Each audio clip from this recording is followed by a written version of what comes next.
welcome back to another episode of Into the 99. We've got 99 cards, Commander's number 1. I am one of your hosts, Daniel. I am joined today with Brian. Brian, how's it going? Oh, not bad for this Monday morning. Who's recording on a Monday morning? Yeah, right. We don't get a record during the week very often, but we kind of wanted to talk about just a new quick topic. So just mostly YouTube, but it's probably still go up as a podcast at some point. Probably for Patreon if you want. Stem from a walk. Yeah, there you go. We're walking, and Daniel's like, "Do you know what? I have this really good idea." It's an idea. We don't know if it's a good one. We'll see. I think it's a good one. Yeah. I like it. Yeah, so I wanted to just kind of start going over some of the top commanders lately, see kind of what's going out, how it changes over time. So this one, we're just going to go over August top commanders over the last month. So we'll who's building what? Yeah. The rank 1 commander for like the new month is Sauron the Dark Lord. It's 3 a white, a black, a red for a 7/6 ward, sack a legendary artifact or creature. That's a super toxic ward. Yeah. Whenever an opponent casts a spell, you amass an orc 1, which is huge. And whenever an army you control deals combat damage to a player, ring tempts you. And whenever the ring tempts you, you may discard your hand if you do draw 4 cards. This is really, really good. I was trying to get it. I run him in my Orcs Live. Well, in my deck. Yep. Yeah, and I got him out, and I was like, I'm gonna run this, and just no one actually let me get my army in, but my army was hitting for like 30 to 40 damage, so I understood. This kind of reminds me of Forgotten Ancient, right? And Forgotten Ancient it gets out of control so fast, especially the more people you play with, the bigger those counters get. And this is basically the same thing. It's just on an orc army. Yep. Right. And I think it's got a really cool thing. You can go into any kind of sack outlet you want because you're always going to be generating a creature. This is nigh unremovable to the majority of like board wipes that are like a damage-based board wipe, short of like a blasphemous act. Mm-hmm. Sack a legendary artifact or legendary creature is a really, really rough thing to get around. So that's rough. And then also you get so much wheel effect, right? So things like a Mystic Redaction, whenever you discard a card, each opponent mills, I think it's 2, something like that. I don't think I've played with that card recently. I use it in my Riel deck, and it's really, really annoying. But you're in blue, so you can have all of the double up draw. So basically, even discarding an empty hand could net you 8 cards with like a Teferi's Aegis Insight. Oh yeah, or if you had another like Consecrates. No, that's opponents. Never mind. Yeah, Mystic Redaction it's just a cheap enchantment, 2 and a blue. At the beginning of your upkeep, you scry. So great. Whenever you discard a card, each opponent mills 2 cards. Yeah. Yeah, I can see that's a good one. I can see why this card's up there so high. Yeah, and then obviously we built this next one. Multiple versions of it, yeah. Yeah, all of them. No wonder it's up there. Thanks to us. High five. Though we have Aragorn the Uniter, which is the red, green, white, blue human noble. Whenever you cast a white spell, create a 1/1 white human soldier creature token. Whenever you cast a blue spell, scry 2. And whenever you cast a red spell, Aragorn the Uniter deals 3 damage to target opponent. And then whenever you cast a green spell, target creature gets +4/+4 until end of turn. It's such a cool one. It can get a hand with just like really easy drop spells. Because it doesn't matter. It's the colors. Well, it does so much, right? It fills so many archetypes. Like as a multicolor commander, it's great. As a token generator, it's great. Blue is a little weak, but I think blue is probably the weakest one. I think it's one of the best burn commanders that's out there right now, which is hilarious. And then the fact that like you have just like combat tricks enabled with the 4/4, like I'm shocked it didn't trample on this thing the way that it is. Train pull. Yeah, it's a train pushing through. Yeah, Aragorn can do a lot. I basically would run this like I did in the episode, right, where I just make it a burn commander that has access to green. Yeah, especially if you can pump in like some of those X spells. Well, yeah, and you can easily give it the, what's the word I'm looking for? Infect, because it's Aragorn dealing the damage, not just Mm-hmm. deal 3 damage. Grafted skeleton, right? Yeah, exactly. Like you definitely can do some pretty aggressive work with that one. Or you can also just really lean into the whole Voltron aspect too. Yeah, again, the possibilities with Commander are endless, which is why I liked it so much when we started. Mm-hmm. The rank 3's Frodo Adventurous Hobbit. It is 1 black, 1 white, 1/3 halfling scout that partners with Sam. Vigilance, whenever Sam loyal attendant, I guess. Whenever Frodo attacks, if you gain 3 or more life this turn, the ring tempts you. Then if Frodo is your ring bearer and the ring has tempted you 2 or more times this game, draw a card. This is the food deck, and the food deck is arguably the best precon they've ever made. I would have to say that it is either the food deck or the vehicles deck, the Necron vehicles deck. That was just such a good, well-built 40k deck. But the I food haven't deck, seen that one. oh, it really good. I think, were you away for the 40k games? Yeah. Oh, I came in like shortly after them. it's the only precon I've ever bought and never edited in any way. Oh, really? It's out of the box, just a phenomenal time to play with multiple commander options. The 40k deck is just great. This one though, like I said, the food deck was, I just got around to editing mine, and that was a hard deck to cut from. It was well built. Yeah. I actually was playing it yesterday, and I bonked someone for a 36/36 banquet guest. Yeah, it's disgusting. Why would you act this way? They're being disrespectful, Daniel. Right? Yeah, it's so it makes sense that Frodo's up on this list, because again, that's just a wildly popular. Well, do you know what? I personally have not played with anyone that built Frodo in a form around the ring tempts you, like it's talking about though. Like for him to be the commander, not of the food, but because he's doing the ring tempting. No, but the rank is going to base on how many decks Frodo's featured as a commander in, Oh yeah, which is going to be I if guess he's loyal partner. attendant gives foods, but I don't think I've ever seen like anyone really leaning in on the ring tempting so far. Well, that's this is just passive, right? Because this is, if you gain 3 or more life, you draw a card.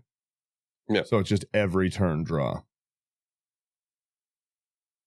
Oh, I guess that is linked to the food that way. Yeah, I can see exactly, the right? So connection there. yeah, Sam makes the foods, and then Frodo gets the bonus from the foods. So I like the Merry and Pippin way more. The way Shut up, Frodo, and eat your food. Yeah, you get it.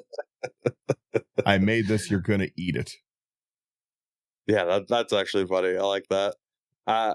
Number 4 is obviously always going to be on the list. I think it's number 1 for all time so far. Is Attrax Praetor's Voice.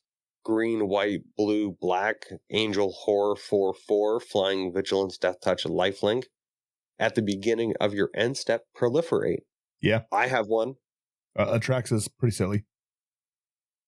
We've probably all seen an Attraxa build, either leaning really hard into Infect, which I guess I'm guilty of, or +1/+1 counters.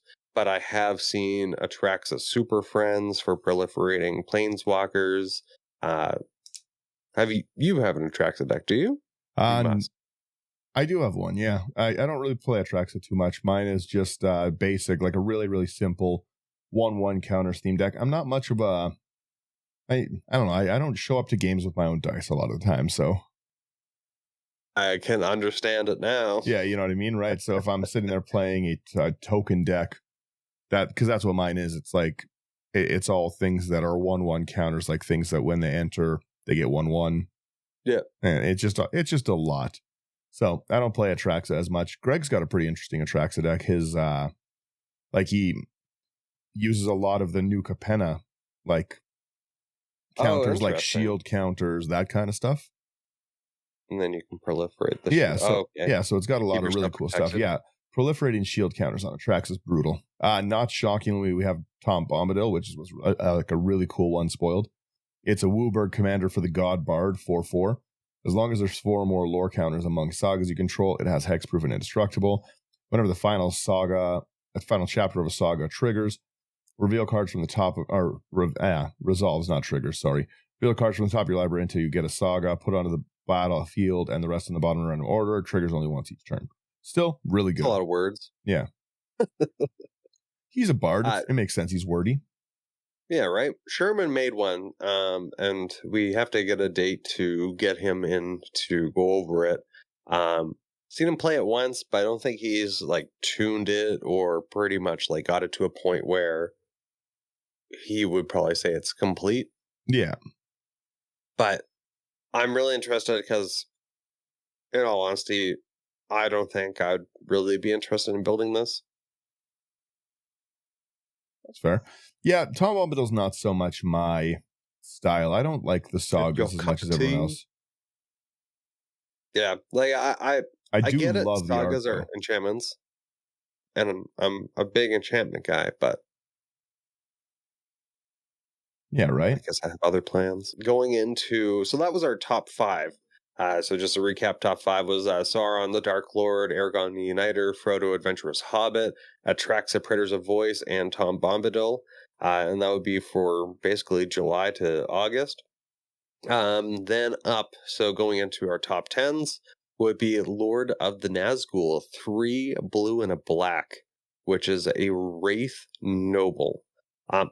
I do really like Spectres, like the Hypnotic Spectre. Mm-hmm. I think it's a Wraith, right? So I'm really cool to see some more Wraiths coming in. We got Flying, and it's a 4/3. Wraiths you control have protection from Ring Bearers. When you cast an instant or sorcery spell, create a 3/3 black Wraith creature token with Menace, or the good old Menace. Then, if you control 9 or more Wraiths you control have base power and toughness 9/9 until end of turn. There's only 11 Wraiths in all of Magic. Really? Yeah, and they look like they're basically all from the Lord of the Rings set. Oh wow! Okay, yeah, mind. we have like a Dominaria, we have Odilic Wraith from Weatherlight, like way back. Oh wow! And Dirt Water Wraith from Mirage. Yeah, like there's not very many. Dirt Wraith. Bog Wraith printed in everything from Alpha. Yeah. But then at least you're able to have 9 of the Wraith, the Ring Wraiths. Well, the problem with this commander, first off, I didn't see it. I want to build this one already, which is annoying. This is good. This is good annoying control colors for sure. Like really annoying control colors. And You've got a token generating commander. Your Wraiths they get protection from Ring Bearers. That's okay. It's a 4/3 flyer. That's pretty good. But it's whenever you cast your instant or sorcery, it doesn't trigger once a turn. So you can just sit there sit there and do annoying things like the unsummons, like the bounce stuff. Yeah, exactly. Counter spells. Like you can do all of your annoying, like you can preordain to make a 3/3. That's pretty good. You can brainstorm instant speed to make a 3/3 blocker. And then if you control 9 or more of them, they're just 9/9s. You know, because like they don't stay 9/9s.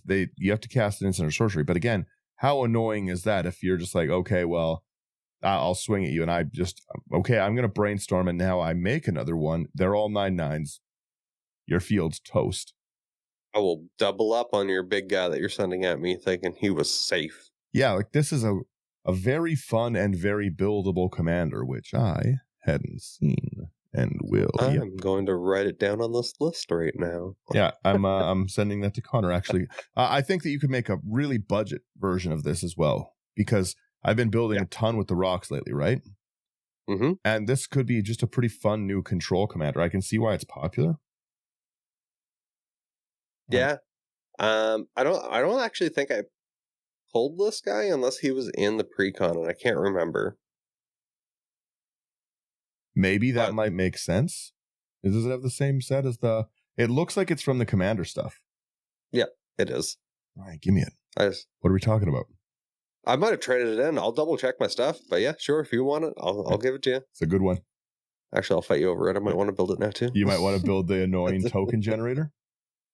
Who's heard of that? Not me before. I've been doing a lot of Arena, and I've found just a lot of really, really annoying one-drop spells in Arena. So I would love a place to put them.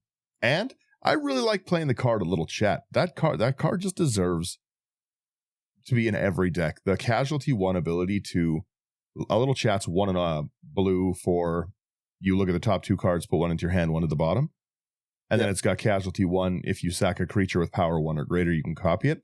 What an awesome card for any token generating deck, by the way. I didn't give that card enough credit when I was doing it, and I've recently got a stack of them for a reason. Like I love to play tokens all the time, and they're really, really good, especially if somebody's blowing your creature up, you don't have any way to protect it. It's kind of nice to throw it away and then look at your top 4, pick 2 of them, basically. Yeah. I like it a lot. But yeah, Lord of the Nazgul is a very, very buildable commander. I think it'd be really, really fun to play. I think you'll lose friends if you play it the way that I intend to build it. So are we should I start getting angry at you now? Maybe. I might build this as this week's episode. To be honest, we'll see. We'll see from there. This is the organization process we go through. Yeah, Daniel goes through, finds cards that he likes, and goes, "We're talking about." I have too many decks right now, but I did like the Lord of the Rings stuff. So, and we're still in Lord of the Rings for I think there's 13 weeks a year we're not in spoiler season. 13 weeks a year. It's always spoiler season. That's not an accurate number. That's a guess, but it's probably close. And I'm not happy with the Masters stuff. So I'm still. I think there was too many really cool commanders from Lord of the Rings to even already move on. Yeah. Right. Eldraine, again, we're back to another set full of legendaries coming up. It's rough to so quickly move on. The Lord of the Rings set, let me straight out say it again. I am not a Lord of the Rings fan. Don't know it, don't spend enough time to it and stuff. I'm sure it's wonderful. I'm sure it's delightful. But I wasn't really... You said that you didn't watch the movies, right? No, I've watched the movies passingly once as they came out, growing up, you know? Gotcha. Yeah, who can remember 5 hours at a time? So there's just no way for... Yeah, right. The everything was walking. The Clerks. Yeah, that's one of my favorite scenes in anything. It's just even the trees in that thing walked. Yeah, I really like that movie. That's my more view of it. But again, I wasn't very excited for it. It was a set I just kind of planned to sit out. There's so many sets. And I gotta say, they knocked it out of the park with the cards in it. The pre-cons were really well built. I ended up just picking up 2 of them. I usually pick all of them up, but the other 2 didn't really appeal to me. I like the elf one. I like the food one. Yep. But the legendary creatures, the support for Boros stuff, I just can't say enough good things. Yeah, this set's been great. I've been really enjoying a lot of legendaries. I'm still trying to work out building the Oathkeeper. But which one? That is not the King of the Oathkeepers. The spirit one.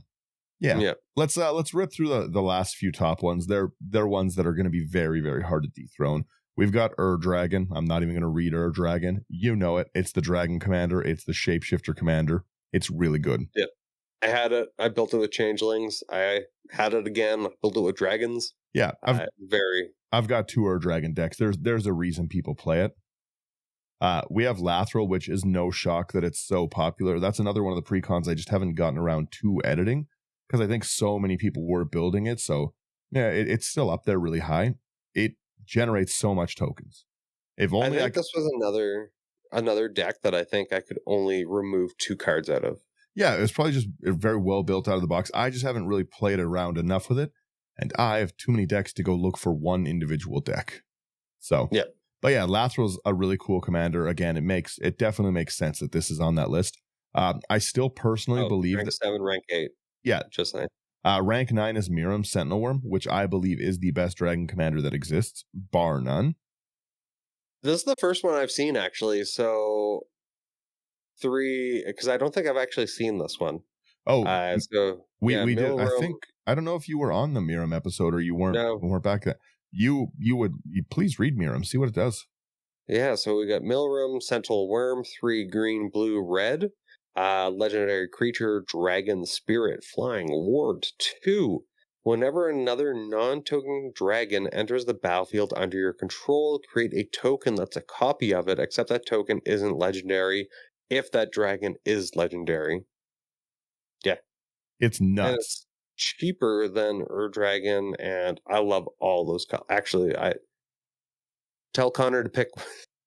I might. It's Miriam is so I'm pretty sure the budget on my Miriam deck was phenomenally cheap. Like I think it's the most affordable dragon commander that you're able to build.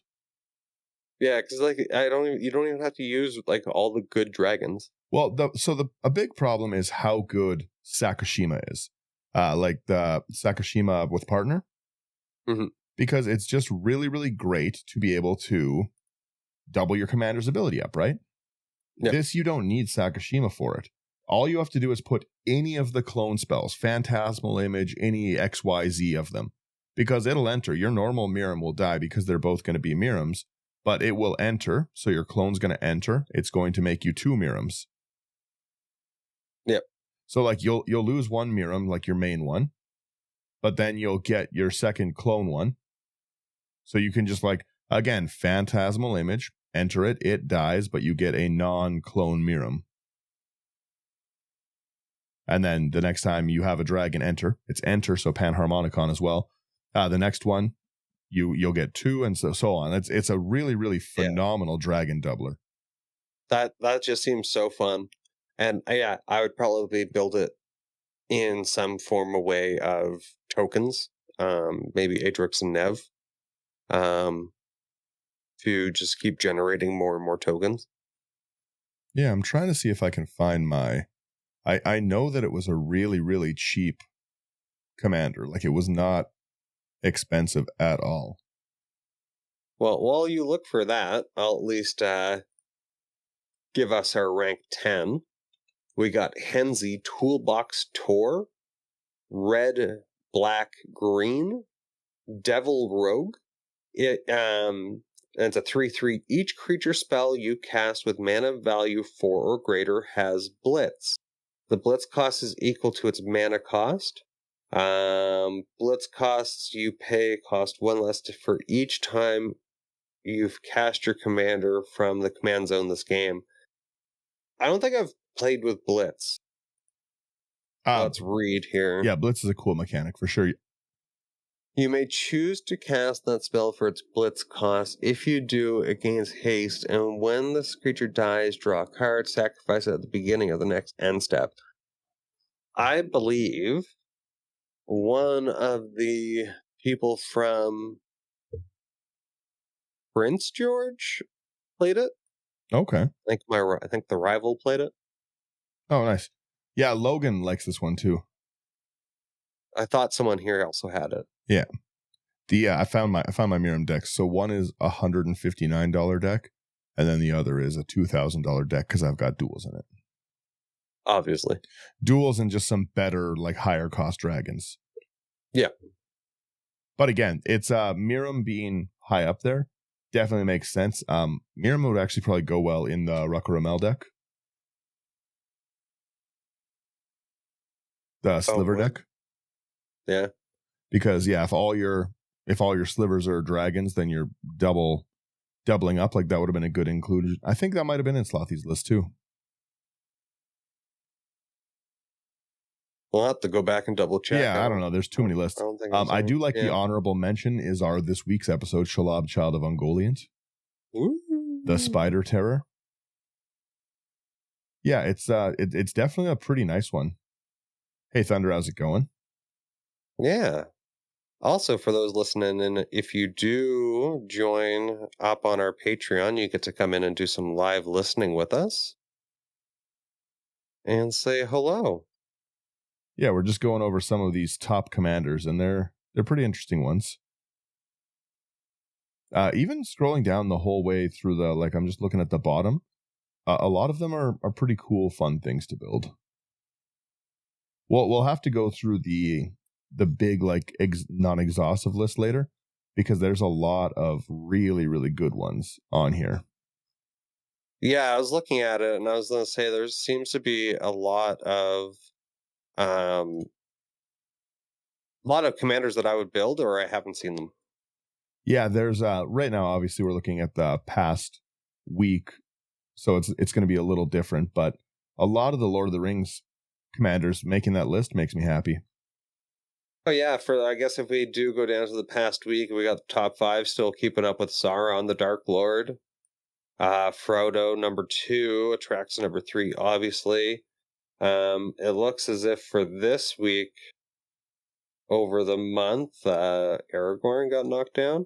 Yeah, and then we Yeah, also have the last one is that Zuladok. Zuladok Voidbringer, the new Or Void Gorger. Voidbringer, He's not Heatbringer. bringing Yeah, it's anything. the Voidbringer. Yeah, Zuladok Void Gorger. I like to read the card. Yeah, no, just the colorless spells have Cascade is really cool. Yeah, a lot of people do enjoy. Like I know Eddie, in our play group, he plays a colorless deck, and he plays with his wastes and all that good stuff. Um, kind of upset that the Onyxia. I'm gonna have to apparently grab her because I did see a full art one, but you Mhm. know your boy's got to grab some foil. I'm not gonna pick up a That's going to be non-foil a really really commander, cool foil to see. right? Yeah. But yeah, I want to pick up a foil and build that one. Maybe I'll help bring it to the forefront. Yes. The enchantment battles are on. But again, that's all we wanted to do. Just a really quick today. Stop in, say hello, and talk a little bit about these top commanders. So I'm gonna end it there. Thank you guys for getting to the end of this. If you like the content we're doing, like, share, subscribe. Really helps a lot. If you want to come chat with us, Patreon's a great spot for it. This part of the podcast as well is only going to be for Patreon. So if you want to listen to another episode of the podcast, it'll be there. Otherwise, you get it on YouTube when you eventually get it. Kind of how it is. Yeah, thank you so much for doing that. We do a lot of games, we do articles, we do everything we do can be found over on into99.com. We've got some great articles that always come out, so definitely check those out. And yeah, thanks everyone for listening, getting to the end, and bye-bye for now. Bye, guys.